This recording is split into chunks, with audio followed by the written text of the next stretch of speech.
पर्यावरण के साथ एक तरफ प्रधानमंत्री कहते हैं एक पेड़ माँ के नाम लगाओ और दूसरी तरफ विकास का ढकोसला देके लाखों पेड़ काटे जाते हैं। मैं फिर से आकर्षित करना चाहती हूँ, चाहे हसदेव हो चाहे उत्तराखंड हो, गंगोत्री, इसी सदन में आश्वासन दिया गया था पिछले से पिछले सदन में, सारे मंत्रियों ने, चाहे डिफेंस मिनिस्टर हो चाहे पर्यावरण मंत्री हो, उन्होंने कहा था कि हम देवदार के वृक्षों को नहीं काटने देंगे।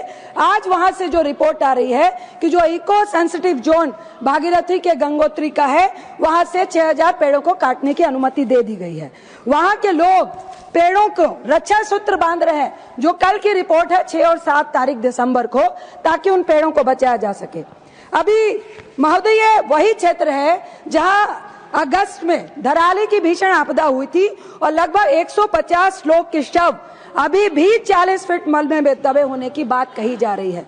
सोचने वाली बात है कि यदि उच्च हिमालय में 4 धाम ऑल वेदर के नाम पर अंधाधुंध चौड़ीकरण कर इतनी भारी तादाद में आप पेड़ और पहाड़ काटे जाएंगे तो निश्चित ही भू संकलन बढ़ेगा। देवदार संस्कृत का शब्द है, अर्थात देव वृक्ष, डिवाइन ट्री। ये पूजनीय है। यहाँ पे साधु संत इसके नीचे बैठ के तपस्या करते हैं। यही नहीं, ये हिमालय में पावन आध्यात्मिक वातावरण का भी निर्माण करता है। ये जो गंगा के जल को, जो हम कहते हैं ना कि विशेष है गंगा का जल, उसमें जो बैक्टीरिया फास आते हैं वो देवदार के वृक्षों से जो रिसकर जो तत्व आते हैं उसके कारण ही बैक्टीरिया फॉस होता है। इससे अधिक दुर्भाग्यपूर्ण और क्या होगा अध्यक्ष जी कि पिछले वर्ष से इस योजना पर काम चल रहा है। तब सड़क मंत्री, पर्यावरण मंत्री, जो मैंने कहा कि सदन में आश्वासन दिया कि पेड़ नहीं कटने देंगे, लेकिन तो धरातल में विपरीत हो रहा है।